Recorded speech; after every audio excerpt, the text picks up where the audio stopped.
Sí, pues, bueno, pues. Mis hermanos, muy buenas noches. Saludos a todos. Saludos a todos por este tiempo. Esta noche, el día lunes, que vamos a ocuparla para el estudio del santuario. Realmente es como hemos llamado a la clase, ¿no? El estudio del santuario, como dijimos en algún momento, no tanto el estudio del templo, debido a que el santuario equivale al Mishkan, que es la parte donde estamos analizando en estos momentos.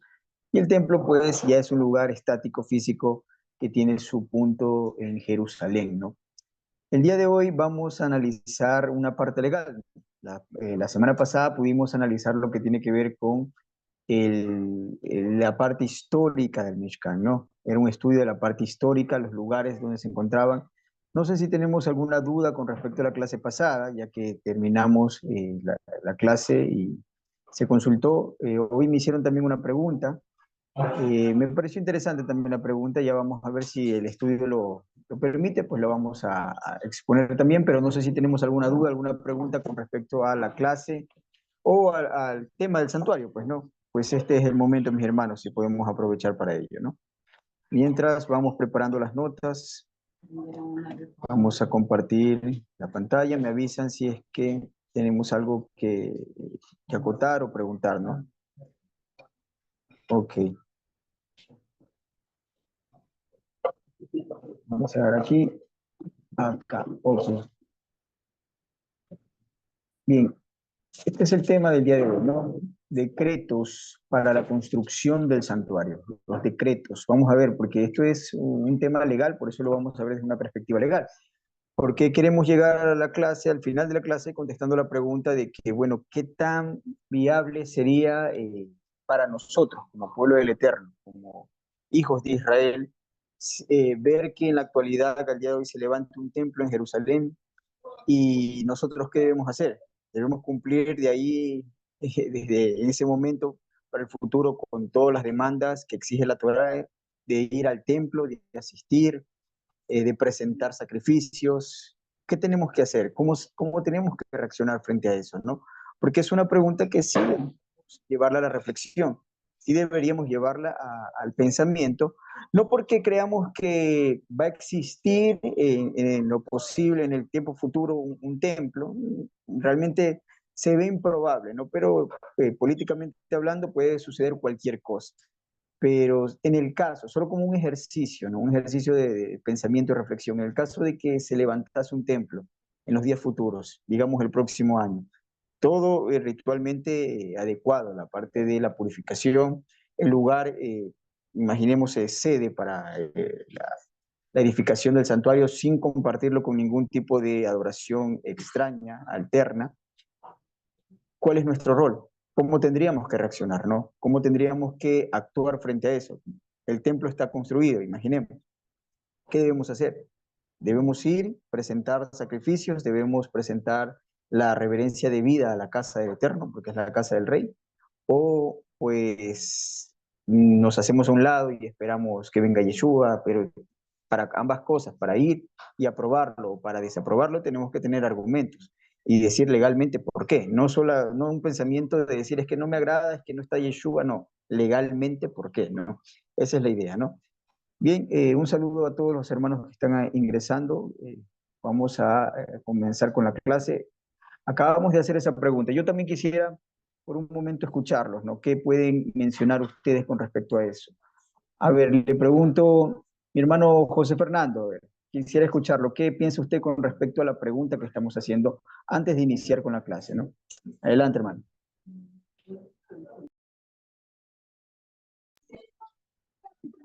Shalom, mis hermanos. Pues a ver, la principal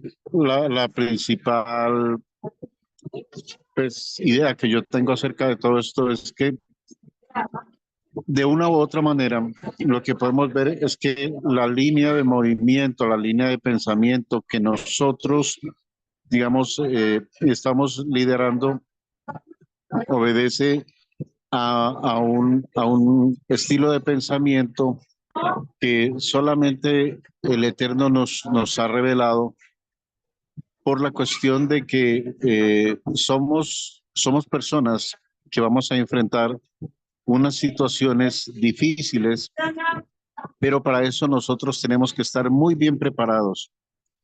Si bien es cierto, cuando el pueblo de Israel salió de Egipto y se sostuvo con maná, hoy nosotros tenemos que tener un conocimiento muy claro acerca de todas las cosas para nosotros poder enfrentar los desafíos que se nos presentan. Los desafíos significan que nosotros debemos tener una cantidad de conocimientos que nos permitan sortear toda la cantidad de desafíos que se nos van a presentar. Y es por eso que nosotros hemos, digamos, recurrido a toda esa cantidad de conocimientos con la idea de que todos los que el Eterno ha escogido y ha puesto en este camino tengan las herramientas que sean suficientes para poder afrontar todos estos retos. Eso es lo que yo pienso. Ahora con respecto al tema del templo, quizás de todas las cosas que estamos aprendiendo, para mí es la más importante porque ese es el lugar donde se va a restablecer el orden jurídico y el orden legal del nuevo orden mundial establecido por el Eterno. Y eso va a permitir que todas las personas tengan un ordenamiento jurídico legal comprensible para todos, pero quienes lo van a enseñar van a ser todos los que están haciendo precisamente todo este camino para poderlo entender. Y por eso esto prácticamente es prepararnos para un futuro, mi hermano. Eso es lo que yo pudiera compartir de esto. Excelente, excelente, muchísimas gracias. Eh, Le voy a preguntar también a Axel y quisiera presentar la pregunta que hizo Axel en estos días, bueno, realmente fue hoy día, ¿no? Pero de la semana pasada, ¿no? Con respecto a Obed-Edom. Habíamos hablado del arca y que el arca estuvo 3 meses en Obed-Edom. Y ahí se prepara Axel para, o el hermano William tal vez que está allí, no lo sé, con el teléfono de Axel o Axel, para contestar la pregunta que estábamos haciendo, ¿no? Eh, la pregunta que me hacía Axel y que me pareció interesante también para corregir ciertas cosas que tal vez podemos ignorar es, bueno, ¿por qué bendijo el Eterno Obededón por el arca, el hecho de que estuvo el arca 3 meses en su casa? Primero, lo que sí quisiera corregir es que Obed-Edom, a pesar de que tiene el nombre de Edom, no era un edomita, ¿no? Era un levita. Era un levita, de hecho, en Crónicas, capítulo 24, da la genealogía de él, ¿no? Y que sus hijos sirvieron en el santuario y sirvieron como porteros en el santuario, eran levitas, eran de la tribu de Coat, por eso se les dejó a cargo el servicio de la vigilancia del arca, ¿no? ¿Por qué fue agradado la idea de que haya recibido un beneficio de parte del Eterno solamente por mantener en resguardo el arca? Por dos razones. Primero, porque vamos a ver siempre en la Escritura que aquellos hombres, y David es el ejemplo máximo de esto, que ponen al Eterno en su casa como algo primordial, como algo sumamente importante, siempre va a ser prosperado. Vemos que la idea que tuvo David de presentar un hogar para el Eterno, cuando él dice, bueno, yo lo he alcanzado todo, pero el trono del Eterno, que es el arca, que no es un cofre, y eso también tenemos que ir entendiendo, era un trono, representativo de un trono. Él decía, bueno, está aquí en tiendas, habita en tiendas, y yo tengo una casa majestuosa y yo no soy nada, y él es el rey, y él es el que me lo ha dado todo. Y busca, después de ser un hombre descrito como conforme al corazón del Eterno, ¿no? Conforme al alma del Eterno, y lo vemos en los Salmos cuando presenta el anhelo por su casa y el anhelo por guardar la Torah y por seguir el mandamiento, por seguir lo establecido, y le da ese lugar al Eterno. El Eterno lo levanta, lo prospera y es algo agradable al Eterno. Y vamos a ver siempre eso en la Escritura, que todos aquellos sacerdotes o no sacerdotes que tienen celo por su casa siempre son prosperados. Tenemos a Finjas también en ese caso, ¿no? Como un hombre que por el celo del Eterno, pues se le entregó una perpetua, que se conoce como un sacerdocio perpetuo para él y su familia, ¿no?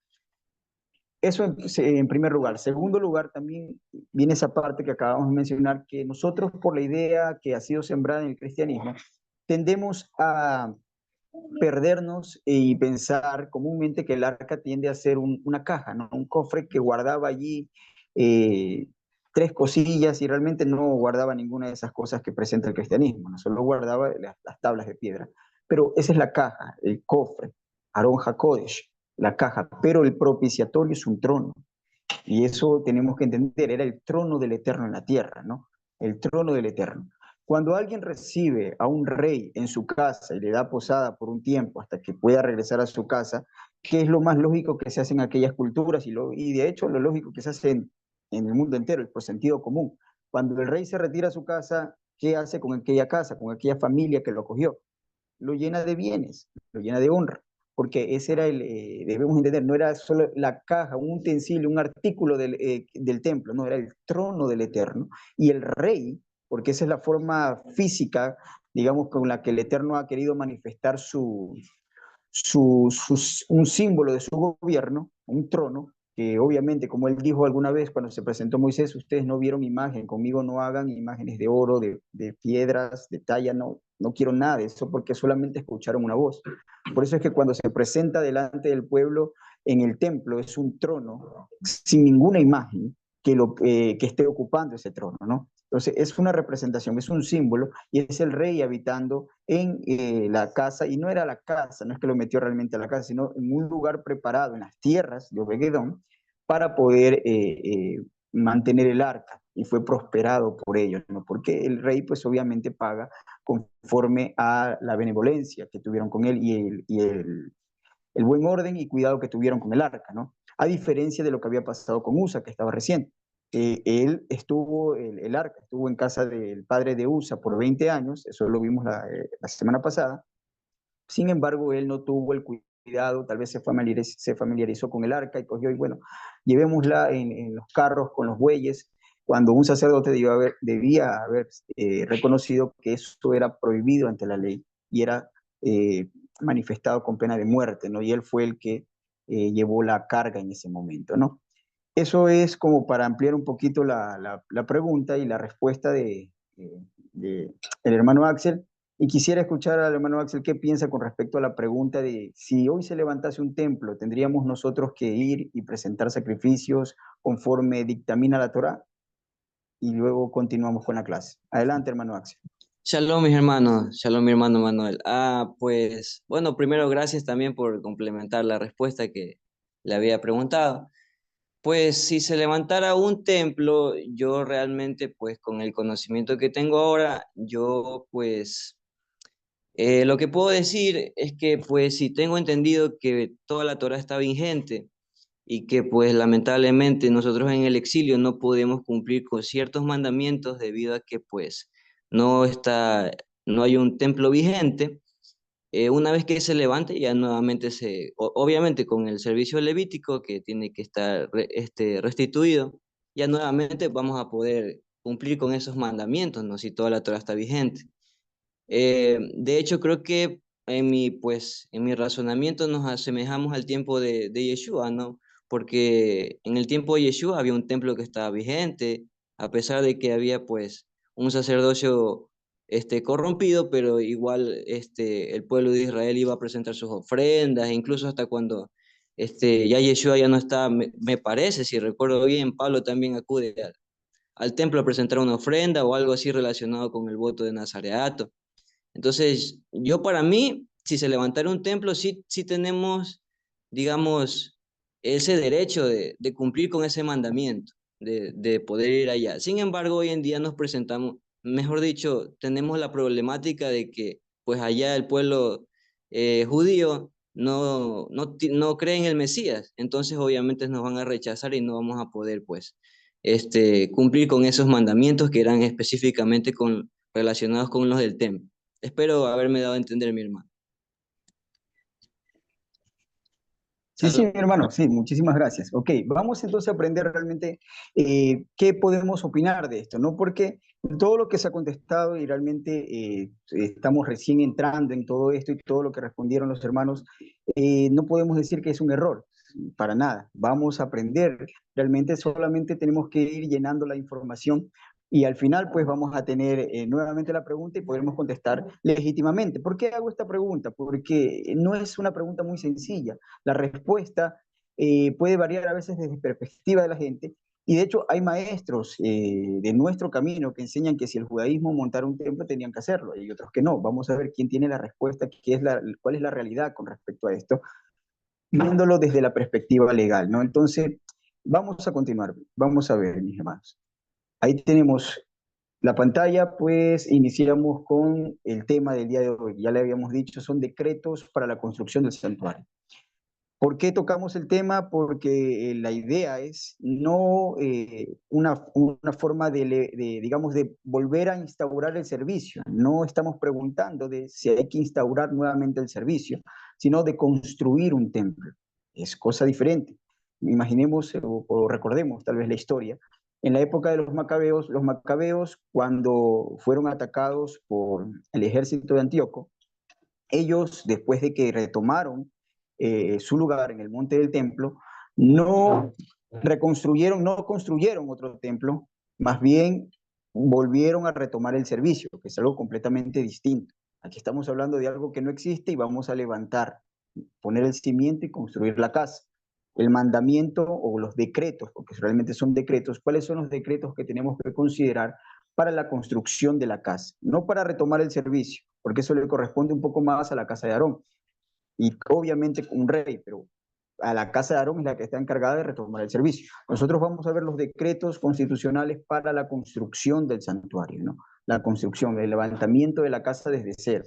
Eso es lo que vamos a ver y al final pues vemos si las condiciones del día de hoy dan lugar a que se pueda cumplir con ese decreto o la construcción de un templo termina siendo para nosotros en este momento anticonstitucional, ¿no? Vamos a ver. Vamos al libro de Éxodo, capítulo número 25, versículo del 1 al 9. Ustedes lo pueden ver también en sus notas, en la hoja de lección número 3 de Word que ustedes tienen en el grupo, pueden abrirla y ahí tenemos Éxodo, capítulo número 25, verso del 1 al 9. Y dice lo siguiente: Yahweh habló a Moshe diciendo, así empieza el decreto, el Eterno, el Rey de Israel, el Rey legítimo de Israel, que tomó y rescató y compró a Israel, le habla a Moshe y le dice lo siguiente: dile a los hijos de Israel que tomen para mí una recaudación. En la Reina Valera aparece la palabra ofrenda, ya hemos aprendido acerca de esa palabra en los días de Shabbat. El hermano Marcelo nos ha enseñado lo que es eso de truma o terrumano, truma. Y hemos aprendido esa palabra, ¿no? La idea de truma no es una ofrenda como tal de las que se da en el templo, no es una recaudación, no necesariamente tiene que ser voluntaria. Hay momentos que la palabra truma aparece como algo obligatorio. Por ejemplo, en Éxodo capítulo 35, donde habla del censo, y recuerden que si se hace un censo para Israel, se cuenta a los hijos de Israel, todos los hijos de Israel tienen que dar por expiación o por su vida, tienen que dar medio shekel. Tanto el rico como el pobre tiene que dar lo mismo, y medio shekel para mayores de 20 años en el conteo relativamente era poco, no se podía dar, podían acceder, era digamos, una cuota que todos podían acceder. Y allí nos damos cuenta que aparece esa palabra también, ¿no? Truma, pero en este caso es obligatorio. Tenían que darlo, no era que ellos daban conforme a su corazón, no era algo que ellos daban si querían daban un shekel entero o daban menos, tampoco era algo que ellos decían si quiero doy o si quiero no doy. Era obligatorio, pero era una recaudación. Aquí el Eterno está diciendo algo también interesante. Para la construcción de su templo, dice, se hará una recaudación. Para la construcción o el levantamiento del santuario se debe hacer una recaudación y en este caso es voluntaria. Porque continúa diciendo el decreto: de todo varón que la diere de su voluntad, de corazón tomarás mi recaudación. ¿Qué quiere decir esto? Que es voluntario. Cuando ustedes analizan en el tiempo de David, cuando David desea levantar el templo, desea levantar la casa al Eterno, él toma el mismo ordenamiento que estamos viendo aquí en la Constitución. Y él separa de su propio botín, digamos, de su propia caja fuerte, coge y saca y da una cantidad muy grande realmente. De hecho, hay materiales que les dice son incontables para la construcción del templo y hace una proclamación a la nación y les dice, esto es lo que yo doy. Y ustedes, hombres de Israel, de la Asamblea de Israel, que quieran presentar también sus ofrendas de su corazón para el Eterno, para la casa del Eterno, se abren las arcas para recibirlos, ¿no? Y de hecho, así fue. E Israel para el templo, la construcción del templo, también dio su ofrenda, de lo que tenía, de lo que había, de lo que podían dar y de lo que había en su corazón el deseo de presentar. Entonces vemos que en la construcción del templo con Salomón se dio de la misma manera, ¿no? Hubo una recaudación de manera voluntaria para la construcción del templo, ¿no? Y luego dice, esta es la ofrenda que tomarás de ellos. Y empieza a narrar qué es lo que se necesita, porque tampoco era algo que ellos daban lo que querían. Esta es la ofrenda. Ya vemos que les dice, van a hacer una recaudación completamente voluntaria, les está diciendo de dónde van a sacar los recursos para presentar el templo, y les dice también qué es lo que se va a aceptar, qué es lo que ellos tienen que dar. No es lo que ellos quieren, solamente lo que les va a pedir. Y empieza enumerando, ¿no? Oro, plata y cobre. Como metales es de lo que estaba hecho el Mishkan, ¿no? De oro, de plata, cobre o bronce mezclado después, ¿no? Vemos acá, a ver, me salta una diapositiva. De tela, azul, púrpura y carmesí, y ahí viene el tekheleb, ¿no? Que hemos escuchado para la tinta de estos moluscos para poder sacar estos tres colores, ¿no? El azul, el púrpura y el carmesí, realmente vienen de de un mismo lugar y era algo que se reconocía para aquel tiempo como colores que solo usaban los príncipes o los reyes. Era costoso realmente conseguir este tinta, ¿no? Pero vemos azul, púrpura y carmesí, ya vimos oro, plata y bronce. Luego vemos que les pide también los que tengan lino fino, que viene de esta parte vegetal, y luego la parte animal les dice pelo de cabra, pieles de carneros, teñidas de rojo, pieles de tejones. No era el animal como conocemos tejón. Aparece una palabra en hebreo, no recuerdo ahora, pero no es algo que hasta el día de hoy no se puede identificar de qué animal se estaba refiriendo allí la Torá, ¿no? Y le traduce la Reina Valera como tejón. Lo vamos a dejar ahí porque sigue siendo un enigma, pero no es el animal, el roedor que conocemos, ¿no? Dice madera de acacia, ¿no? También vemos madera de acacia, aceite para el alumbrado, especias para el aceite de la unción y para el incienso aromático.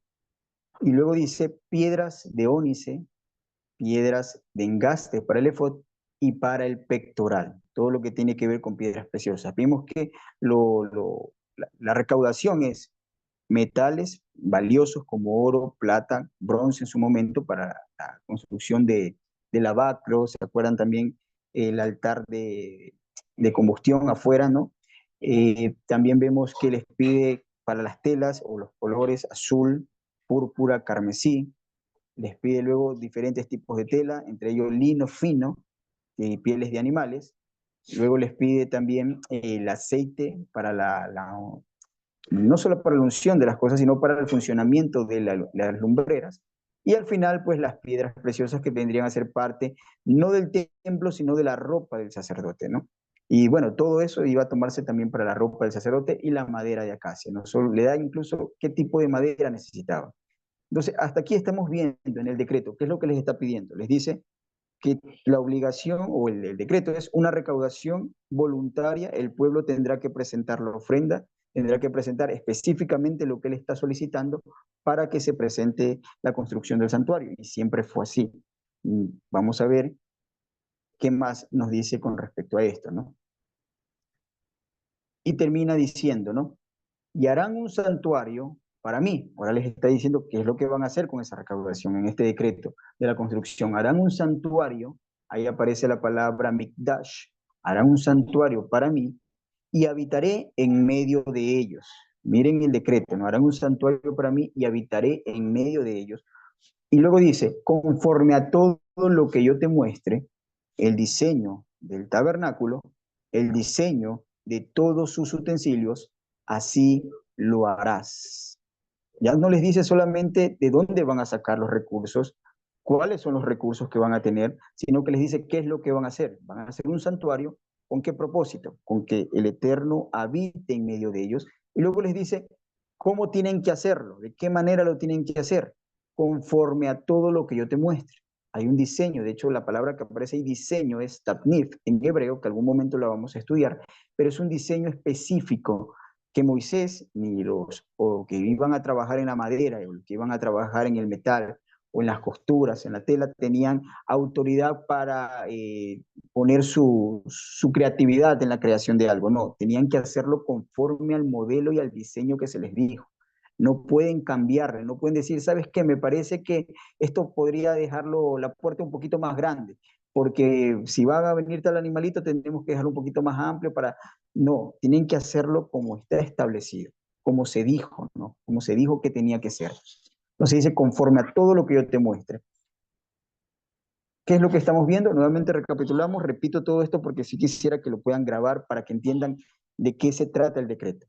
Les dice, hagan una recaudación en el decreto. Les dice qué es lo que van a recaudar. La recaudación es completamente voluntaria, nadie está obligado a presentar, es del corazón, por eso dice del corazón de ustedes, y nadie está tampoco obligado a decir, den mínimo esto, máximo aquello, no, es libre voluntad lo que ellos quieran presentar, porque realmente es para la casa del Eterno, para la casa del Rey, háganlo conforme a la bendición que el Eterno les ha dado, y bendición les dio, realmente recuerden cuando salieron de Egipto, ¿no? Tomaron todas esas cosas que les solicitó el Eterno, lo trajeron de Egipto, ¿no? Como una recompensa, una indemnización de lo que habían trabajado como esclavos de allí, ¿no? Salieron con mucho oro, dinero, plata, todo lo que vemos aquí, lo que servía para la recaudación y lo que estaba pidiendo el Eterno. En segundo lugar les dice, me harán un santuario para que yo habite en medio de ellos. Entonces ya les dice que hagan una recaudación, que tengan esto, y luego les dice, ¿para qué? Para que hagan un santuario, para que Él habite en medio de ellos. Y en tercer lugar, el decreto también dice que el santuario no debe hacerse como ellos quieren, tienen que hacerse como Él estableció. No pueden cambiarle un codo más de altura, un codo más de ancho, profundidad, no. Tienen que hacerlo como Él estableció que se tiene que hacer las cosas. No se puede cambiar, ¿no?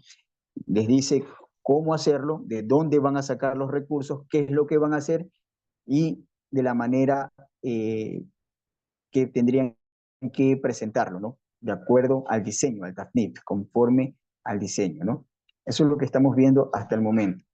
Ahora, quisiera presentar algo, dos pensamientos, ¿no? O bueno, hay varios, pero estos son los más resonantes dentro del judaísmo, los que así se llaman sabios, ¿no? Entre comillas. Tienen opiniones diferentes sobre el tercer templo.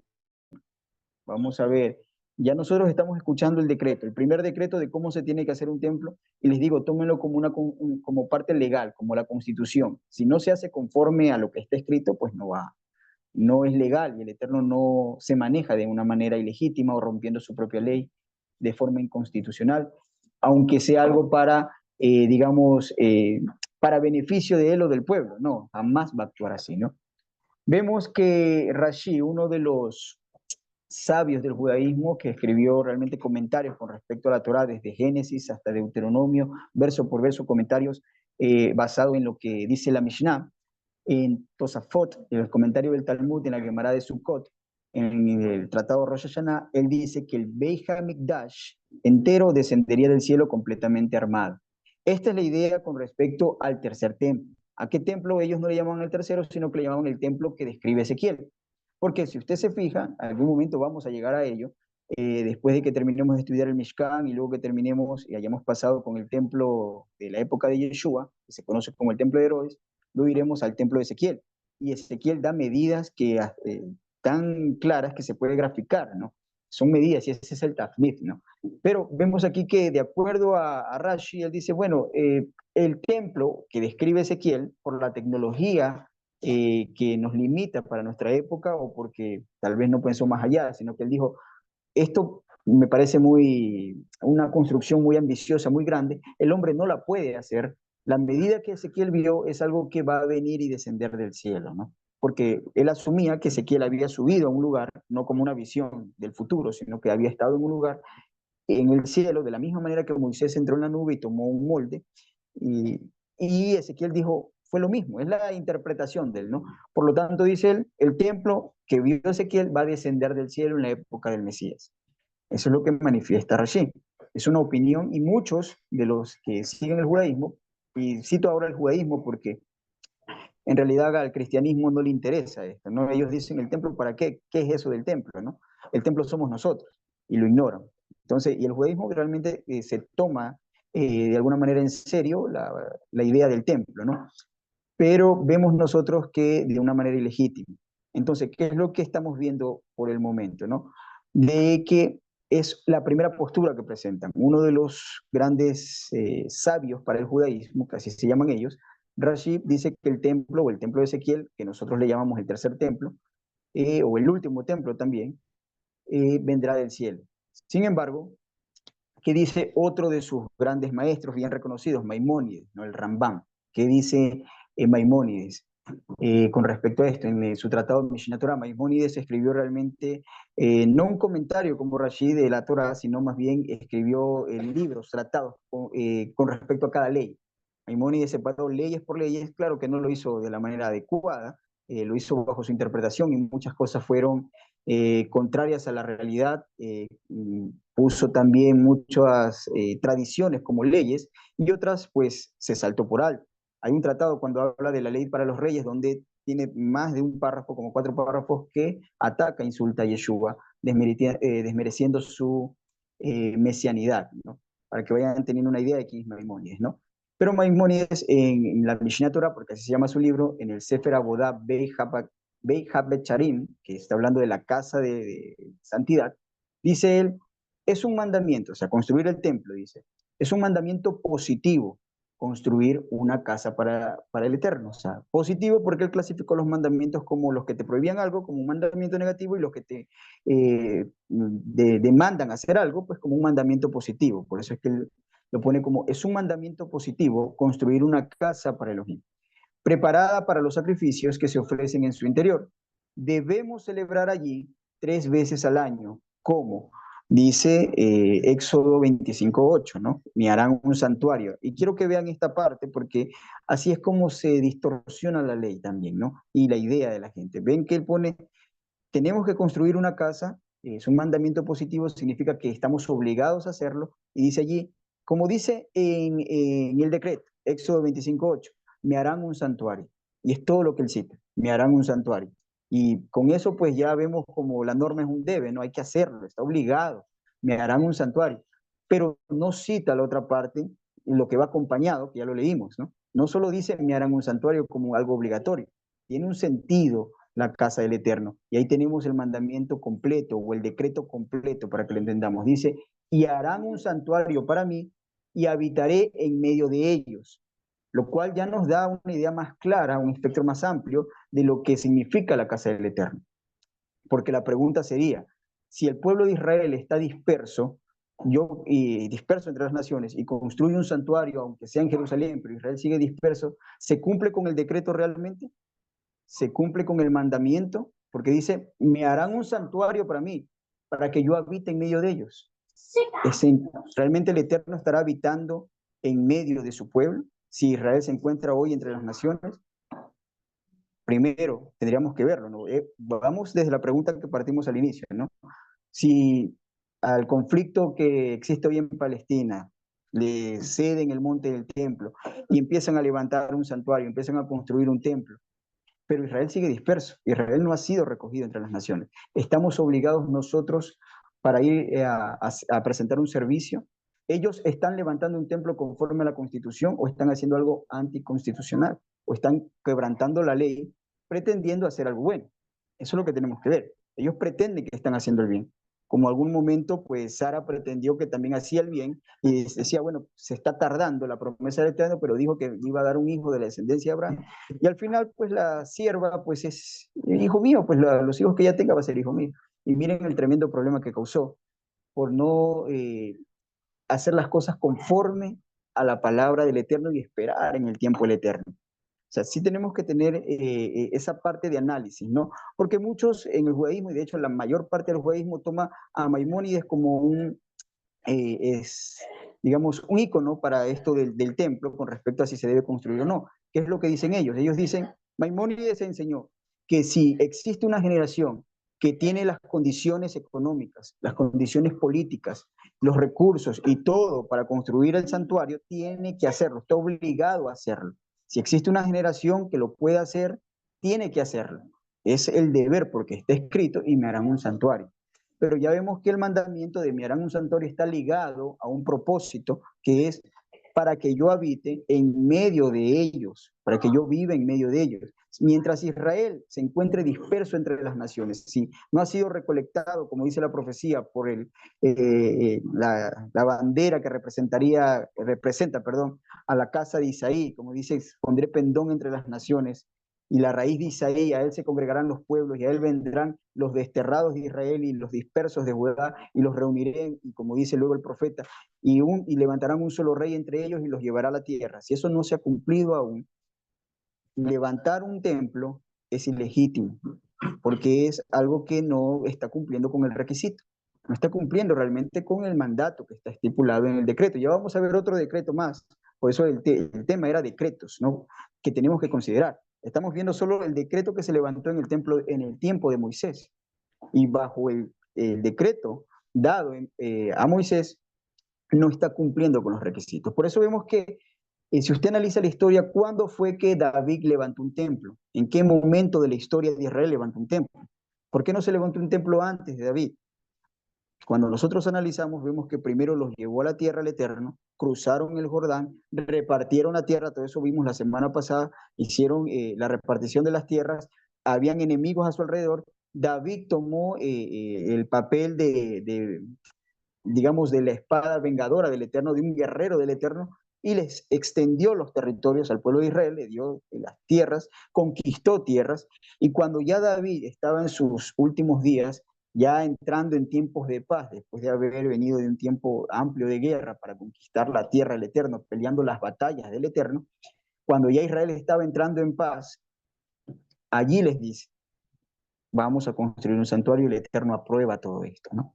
Pero fue en un momento de paz, fue en un momento donde Israel ya estaba entrando a la cumbre, digamos, de su momento más glorioso en la historia, que fue en la época del rey Salomón. O sea, ahí nos estamos dando cuenta de que no aplica esa idea de que, como muchos enseñan, de hecho maestros que se reconocen como maestros del templo a nivel mundial, internacionalmente, y que lo siguen muchas personas dentro de nuestro camino, dicen, no, es que si el judaísmo levanta un templo, porque el Instituto del Templo está preparado para todo eso, dice, bueno, pues hay que hacerlo, tenemos que ir, estamos obligados a hacer lo que dice la Torah y empezar a presentar sacrificios. Claro que hoy, como dijo Axel muy bien, pues estamos, si eso llegase a ocurrir, pues a nosotros jamás nos van a tomar en cuenta como para poder ingresar, o sea, jamás. Pero el punto es, debemos ingresar, es algo que se está presentado delante del Eterno como algo agradable, rompiendo las reglas. Alguna vez vimos a Saúl que por querer pelear las victorias del Eterno, la batalla del Eterno, que él se lo ordenó realmente, pero lo hizo conforme a su manera de pensar, no lo hizo como el Eterno estableció que tenía que hacerlo. El Eterno lo desaprobó y lo descalificó como rey. Y dijo, me levantaré a otro que sea conforme a mi corazón. Y ese otro conforme al corazón es alguien que estaba buscando hacer las cosas conforme a la ley, agradar al Eterno. No buscó la salida más fácil, no buscó hacer su propia voluntad, buscó hacer las cosas como dice el Eterno. O sea, manejarlo bajo el perfil que está estipulado en la Torah, sin desviarse ni a izquierda ni a derecha, ni buscando atajos, ¿no? Entonces, no podemos nosotros aceptar eso. En base a este decreto, no estamos cumpliendo con el mandamiento, porque Israel sigue disperso. Después, como dicen las profecías, después de que Yeshua restaure a su pueblo, lo lleve a la tierra, le entregue la tierra que les prometió, limpie esa tierra de todos aquellos que están usurpando al momento, allí se podrá levantar un templo, cuando Israel esté en orden y estén todos habitando en su territorio. Mientras tanto, pues no se puede cumplir lo que estamos viendo de nosotros aquí. Todo eso ustedes lo pueden verificar en sus notas, ¿no? Lo tienen allí para que lo puedan ver. Ok, vamos avanzando en el estudio. Ahí estamos para contestar la pregunta, bueno, ¿qué dice la Torah con respecto a estas dos teorías? La primera, recuerden que era la que planteaba Rashi, que el templo bajaría, el templo de Ezequiel tiene que bajar del cielo. La segunda es, pues, lo que dice Maimónides, pues, que si hay una generación, existe una generación que puede hacerlo, que cuenta con los recursos, cuenta con el poder político, económico para hacerlo, tiene que hacerlo, está obligado a hacerlo. Eh, ya vemos que ambas cosas, pues, conforme a la Torah, no es cierto, no es de acuerdo, porque puede parecer muy lógico ese planteamiento del judaísmo, ¿no? Basado en Maimónides. Es que lógico, si está diciendo que tenemos que hacer el santuario, si existe una generación, como piensa el judaísmo, que tiene la oportunidad para hacerlo, tiene que hacerlo. Está obligado a hacerlo y vamos a darnos cuenta que no es así en la escritura, ¿no? Vamos a ver. Miren, ahí tenemos también una reflexión para que logremos entender. No basta que exista una generación devota, porque esa es la palabra que utilizaba Maimónides, ¿no? No basta que exista una generación devota para construirle casa al Eterno, o que cuente con los medios económicos y políticos para hacerlo. La generación que levantará el Beit HaMikdash es aquella a la que el Eterno directamente se le ordene bajo la dirección de un hijo escogido de David para este fin. Y eso ya vamos a ver que con eso abrimos y entramos al segundo decreto, porque no puede ser cualquiera. Pero aquí estamos viendo una idea, ¿no? David, ¿tenía los recursos para levantar el templo? Sí. ¿David tenía el poder político para levantar el templo? Sí. ¿David tenía el deseo sincero y devoto en su corazón para poder levantar un santuario al Eterno? Por supuesto que sí. ¿Pero por qué no lo hizo? Porque el Eterno le dijo, no, no se va a hacer como tú quieres. Y allí se cae la idea que presenta el judaísmo basado en lo que dice Maimónides, de que si existe una generación devota, que si tienen los recursos para hacerlo, si la política les apoya, tienen que hacerlo. No, así no funciona. Porque ya vemos que David cumplía con todos estos requisitos y aún así se le dijo, no, tú no me vas a construir casa. Realmente me agrada el deseo que tienes de presentar casa, es algo agradable a mis ojos, dijo el Eterno, pero no vas a ser tú, sino va a ser tu hijo. Tú has derramado mucha sangre. En algún momento entraremos en esa parte de por qué se le prohibió a David en primera instancia y le da la razón de que ha derramado mucha sangre, porque al final David no fue un asesino desquiciado, sino que lo que hizo fue pelear las batallas del Eterno. Pero algún momento llegaremos a esa parte. Y lo toma Salomón, a su hijo, para que cumpla con este fin. Vamos viendo el segundo decreto. El primero fue dado en la época de Moisés, el segundo decreto para levantar un templo es dado en la época de David, ¿no? Vamos a ver. Podemos ir a 2 de Samuel capítulo 7, verso 12. 2 de Samuel capítulo 7, verso 12 dice lo siguiente.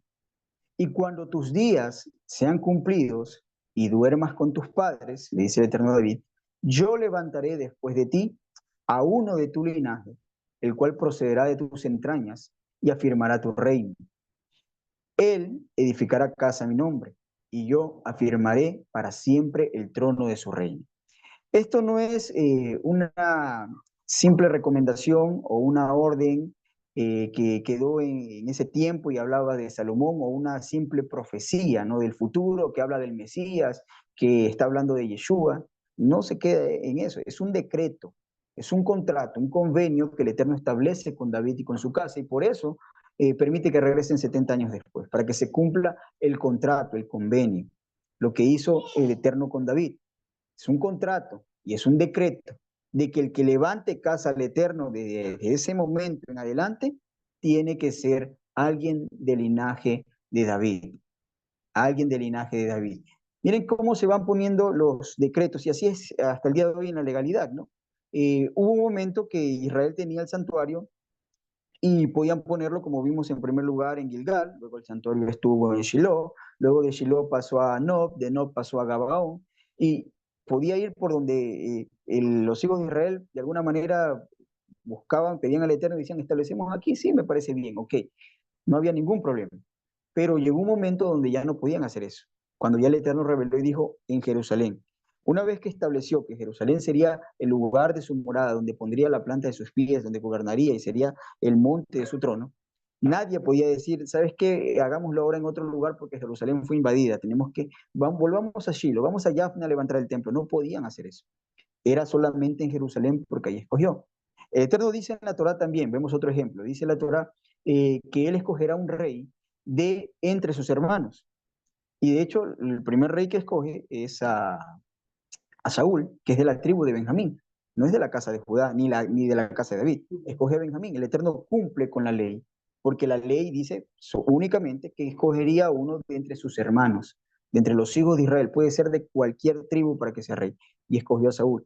Luego vemos que cuando se parte el reino, pues por los pecados de Salomón, el Eterno cumple aún con la Torah y levanta un rey de la casa de Efraín, de la tribu de Efraín, ¿no? A Jeroboam y Roboán estaba como rey también en la casa de Judá. No incumple el Eterno la ley, pero el trono perpetuo, como ya vemos, el pacto para el trono perpetuo es a la casa de David.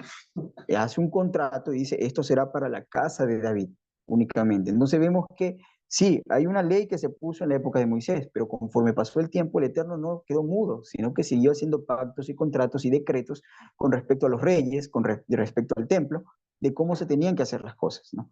No murió con la palabra que está escrita en la Torá, sino que existieron decretos posteriores, ¿no? Vemos que así se hicieron las cosas, ¿no? Entonces, uno de esos decretos es, en la época de David se dijo, ahora, quien va a levantar casa a mi nombre, y estamos hablando, repito, no confundamos, no es lo mismo reinstaurar el servicio que levantar un templo. Son dos cosas distintas. Porque volvemos a la imagen histórica. En la época de los macabeos no había nadie del linaje de David. No había un rey que dirigió las tropas o que dijo hagamos esto. Fue la familia de Matatiá. Fue una familia sacerdotal, ¿no? De Judas Macabeo, quien dirigió toda esta revuelta y le devolvió el honor a la casa del Eterno. Pero él no construyó un templo. Él lo que hizo fue volver a reinstaurar el servicio. El templo ya existía y ya vamos a ver quién levantó ese templo después de la caída en la época babilónica, ¿no? En la época que Nabucodonosor se llevó todos los bienes del templo, ¿no? Todos los utensilios y lo que existía allí. Pero vemos nuevamente que el decreto a partir de la época de David es que quien construye un templo no puede ser ni Netanyahu en la actualidad, ni alguien que diga somos toda la congregación de Israel o todos los judíos unidos por Israel, o no, tiene que ser alguien del linaje de David probado y escogido, porque tampoco era cualquiera. El linaje de David hubieron muchos, pero tiene que ser alguien que sea escogido, porque de los hijos de David para la construcción del templo, David tenía muchos hijos, pero solo escogió a uno, escogió a Salomón para ese propósito. No puede ser solamente un hijo de David. Por eso el decreto, o lo que vimos, dice un hijo escogido de David. O sea, no es solamente un hijo de David, un hijo escogido de David. Alguien quien el Eterno haya dicho, yo a él escogí, a él levanté para eso. Entonces ya vemos que el decreto empieza a filtrarse un poquito más a una sola persona. No solamente basta que tengamos recursos y que el Eterno diga hay que hacerlo como está aquí, conforme al diseño, conforme al modelo, y que la recaudación del pueblo, como vimos en la Torá, en Éxodo 25, sino que también tiene que ser ahora, desde la época de David en adelante, tiene que levantarse un templo por mano o bajo la dirección de un hijo escogido de David, alguien que el Eterno haya aprobado y haya escogido para esa labor, porque pueden haber 20 o 100 hijos de David, pero si él no escoge ninguno para esa labor, nadie tiene la autoridad de hacerlo, ¿no? Ese es el segundo decreto que estamos viendo, por lo cual es imposible o es un decreto realmente violado si se construye un templo en la actualidad. Por eso el tema de hoy, hablando de los decretos, pusimos análisis legal, ¿no? Estamos viendo la parte legal. Porque les repito, esto que estamos viendo en pantalla no es solo una profecía. La gente lo lee y dice, bueno, es la profecía de que Yeshua va a construir el templo. O son las palabras que el Eterno le dijo a David con respecto a Salomón. No es una profecía nada más. Es un decreto del Eterno. De los cielos salió este enunciado y queda firme hasta el día de hoy. Nadie lo va a cambiar. Y por eso dice, voy a volverlo a leer. Yo levantaré. ¿Qué significa? El Eterno escoge. Él va a levantar. No es de los hijos que te nazcan. Dice, Él le va a levantar después de ti, después de la muerte de David, a uno de tu linaje. Vamos a ver quiénes cumplen con ese requisito. A uno de su linaje, el cual procederá de tus entrañas, vendrá de él mismo, su sangre. Dice, y afirmaré su reino, dice, ¿no? O sea, el Eterno dice, yo lo escogí para rey. Y va a firmar, va a sentarlo en el trono, esa persona, y él lo escogió para rey. Y a esa persona que es de tu linaje, que yo voy a levantar, que yo le voy a dar el trono, él va a edificar casa a mi nombre. Y yo afirmaré para siempre el trono de su reino, ¿no? Entonces ya vemos allí cuál es el segundo decreto, ¿no? Veamos un poco más, ¿no? En Primera de Crónicas, capítulo 22, versos 7 al 9, dice lo siguiente. Y dijo David a Salomón, hijo mío, en mi corazón tuve el edificar templo al nombre de Yahweh, mi Elohim. Mas vino a mí palabra de Yahweh diciendo, y esto es lo que dice David, y le está comentando a Salomón acerca de esto. Tú has derramado mucha sangre y has hecho grandes guerras. No edificarás casa a mi nombre porque has derramado mucha sangre en la tierra delante de mí. He aquí, te nacerá un hijo, el cual será varón de paz, shalom, ¿no? Porque yo le daré paz de todos sus enemigos en derredor. Por lo tanto, su nombre será Shlomo, pacífico, paz. Y yo daré paz y reposo sobre Israel en sus días. Esto es la profecía que se le dio a David mucho antes de que nazca Salomón, ¿no? Y el Eterno lo escogió antes de su nacimiento para este propósito, para levantar casa al nombre del Eterno. Vamos avanzando en la historia, vemos que los eventos del templo que se aprobó a los ojos del Eterno, pues es algo que cumplió con estos requisitos, cumplió con estos decretos. Dice, cuando regresaron del cautiverio, fue por mandato directo del Eterno que reconstruyeran el templo. Y ahí tenemos en el decreto del rey Ciro, en Isaías 45 y Esdras, capítulo 1, versículo del 1 al 3, usted va a ver que el Eterno les dice, déjenlos salir, salgan del cautiverio para que reconstruyan mi casa. Es un decreto directo del Eterno, no es algo que los hombres dijeron, ¿sabes qué? Estamos aburridos, vamos a ver qué hacemos. Construyámosle casa al Eterno. No fue de esa manera. El Eterno los envió a hacerlo, como lo hizo la primera vez, ¿no? Entonces dice en Esdras, capítulo 5, vamos a ver el verso 1, vemos que dice, profetizaron a Ageos y Zacarías, hijo de Ido, ambos profetas a los judíos que estaban en Judá y en Jerusalén, en el nombre del Elohim de Israel, quien estaba sobre ellos, ¿no? Si usted lee el libro del profeta Ageo, que si lo tenemos ahí en la Biblia, y el profeta Zacarías, es en este tiempo cuando se volvió a retomar la obra de la reconstrucción de Jerusalén y del templo. Y vemos que el Eterno envía tanto a Ageo como a Zacarías como un mandato, ve y dile al que está liderando y al sumo sacerdote que levanten mi casa, que no se detengan. De hecho, hubo un momento que se detuvieron porque vieron que los recursos no daban, vieron que había un problema político que estaba en contra de ellos, los samaritanos estaban presionando y tuvieron problemas de índole político y se detuvieron en la obra. Y el Eterno les manda a decir con el profeta Zacarías, no, perdón, con Ageo, con Zacarías después le manda algo directamente a Zorobabel, pero con Ageo le dice, ¿por qué se detienen? Yo les di la orden que lo hagan, continúen con lo que están haciendo. Vemos que ahí en ese momento las circunstancias políticas no daban para ello, pero tanto que ellos naturalmente dijeron, bueno, paremos la obra por un tiempo. Y el Eterno les envió al profeta y dice, no se detengan porque yo los voy a prosperar, yo los estoy enviando a que hagan esto, ¿no? Entonces, y Zacarías, vemos que él en el capítulo, si no me equivoco, bueno, habla más de un solo capítulo, pero en el capítulo 4 y 5, el Eterno le envía un mensaje a Zorobabel, que era el gobernador. Zorobabel era el descendiente de David, a cual el Eterno había escogido para levantar su casa. Vemos el verso 2, dice, entonces se levantaron Zorobabel, hijo de Salatiel, y Yoshua, hijo de Josadat, y comenzaron a reedificar la casa de Elohim, que estaba en Jerusalén, y con ellos los profetas de Elohim que le ayudaban. Con ellos los profetas que está hablando de Ageo y de Zacarías, ¿no? Entonces, vemos que se cumplió el primer decreto y se cumplió el segundo decreto. El segundo decreto decía que tiene que ser construido por un hijo escogido de David, y en este caso fue Zorobabel. No hizo función de rey, pero fue un hijo escogido de David. Está constitucionalmente aprobado, ¿no? Haciendo las cosas conforme está escrito.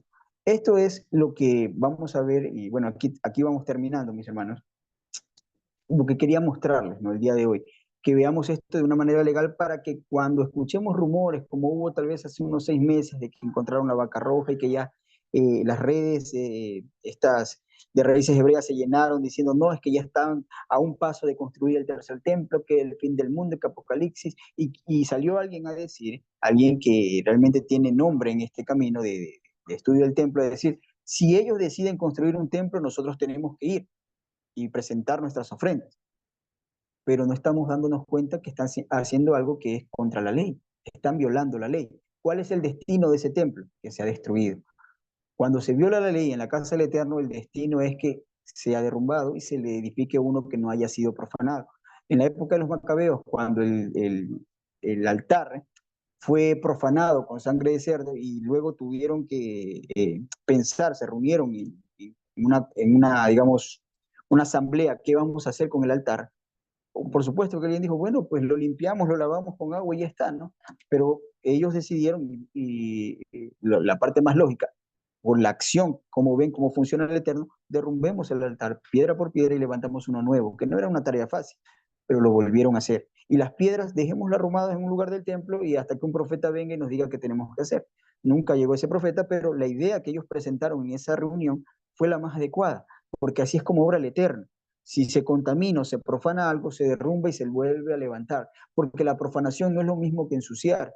Algo sucio lo puedes lavar, y de hecho el Eterno dice, cuando un plato de esto, de una vasija se contamina con algo inmundo, no dice que la destruyas a menos que sea de barro, donde están esos poros y puede quedar algún material que expone para futuro, pero dice, lávenlo con agua o purifíquenlo con fuego, dependiendo del material.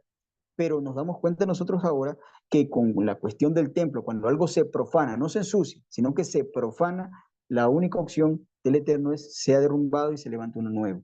Porque lo que entra en un estado de profanación, que él ha consagrado como santo, tiene que ser derrumbado y vuelto a levantar. Y eso lo vamos a ir estudiando poco a poco, ¿no? Y terminamos con esto, mis hermanos. Nuevamente leemos el primer decreto y el segundo decreto para que lo podamos entender, y ustedes lo tienen también subrayados en sus notas. Dice lo siguiente, el decreto número 1, con respecto a la construcción del templo, nos da la orden de levantar el santuario, nos dice de dónde saldrán los recursos y bajo qué parámetros debemos edificarle el Tafnif. Ese es el primer decreto. El segundo decreto debe edificarse a cargo de un varón escogido, y eso recuerden, es escogido de la descendencia de David, porque puede levantarse por allí algún momento alguien a quien vengan el rabinato, que se escogió este año un nuevo conjunto de líderes, o el gran rabinato de Israel, y digan, no, pues es que tenemos aquí a un hijo de David, y quieran probarlo. Claro que las profecías, las genealogías no le van a apoyar, pero aunque quieran probarlo, no es alguien simplemente que sea del linaje de David, tiene que ser alguien escogido. Como les repito, en la época de Salomón, David tenía muchos hijos, pero escogió a uno de ellos, tiene que ser alguien escogido. Y Yeshua está más que aprobado y escogido, y eso lo vamos a ver las próximas clases, ¿no? Bien, mis hermanos, nosotros cerramos allí, estamos con el tiempo, no sé si tenemos alguna pregunta, alguna duda con respecto al tema, pues aprovechemos estos 2 minutitos que nos quedan. Adelante, mis hermanos.